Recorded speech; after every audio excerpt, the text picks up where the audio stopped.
This is the Net Group Investments podcast, where we explore a variety of views and insights that investors care about.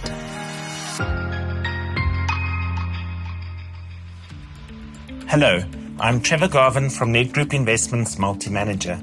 This installment of your market and economic wrap is titled Global Markets Embrace First Expected US Rate Cut Next Month. The past few weeks, local news was dominated by Floyd Shivambu, former Deputy President of the Economic Freedom Fighters, or EFF, leaving the party due to internal disagreements and a fallout with leader Julius Malema. Shivambu's departure has caused significant ripples within the EFF, with some members also leaving to join the MK party. Shivambu cited a lack of trust and differing approaches to party negotiations as key reasons for his exit. His resignation marks a major shift in South African politics, given his influential role in the EFF since its founding. We watched this space with interest. On the rugby field, the Springboks returned from Australia with a resounding 2-0 Test series win over the Wallabies. Their real test lies ahead over the next few weeks, taking on the vastly improved New Zealand All Blacks in Pretoria and Cape Town. Victory will maintain the Boks as the number 1 ranked rugby team in the world. In currency markets, the rand has strengthened over the past few days to its current level of 17.74 to the US dollar. This was after Fed Reserve Chair Jerome Powell's remarks at Jackson Hole last Friday, where he heavily hinted on the path of US monetary policy and a probable first rate decrease next month on the 18th of September when the Federal Open Market Committee meets again. The British pound strengthened after robust Purchasing Managers Index or PMI data pointed to a further improvement in UK economic activity. Domestically, South Africa's headline consumer inflation decelerated to 4.6% in July from 5.1% in June, lower than the market's forecast of 4.9%. The downward pressure primarily came from a moderation in transport and food inflation on the back of a stronger rand and falling oil prices. The faster moderation in inflation is encouraging, as it will ease the strain on household disposable income. We expect inflation to fall below the 4.5% Reserve Bank's target in September and average 4.8% for the year.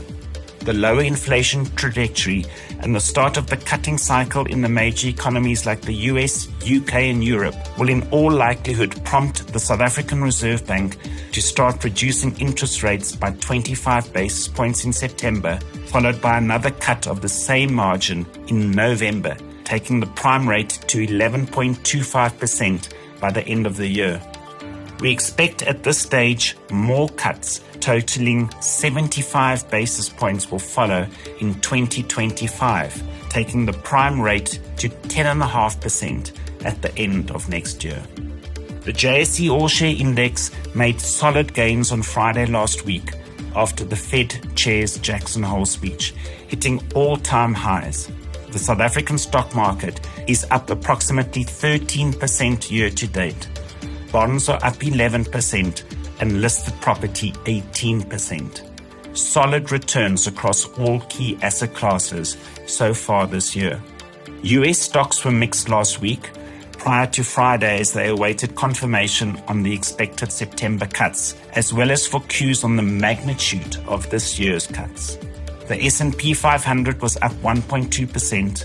However, the Nasdaq was down 3.5% ahead of key earnings reports from Nvidia triggered a sell-off in tech stocks.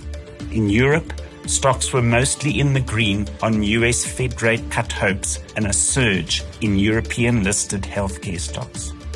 Brent crude oil prices declined last week after ongoing signs of subdued growth in China, downward revisions to US employment, and further contractions in German manufacturing activity fueled global demand concerns.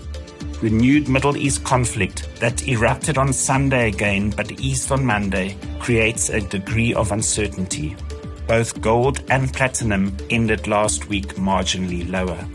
That brings us to the end of today's market report. We are at the beginning of a new economic cycle, with central banks across the world starting to ease monetary policy. This could bear fruit to patient, long-term investors. Till next time, with thanks, Trevor. Nedgroup Collective Investments is an authorised collective investments scheme manager in terms of the Collective Investments Schemes Control Act. Nedgroup Investments does not provide advice on financial products and will only give you factual information. For further details on our funds and to view our terms and conditions, please visit nedgroupinvestments.co.za. Nedgroup Investments. See money differently.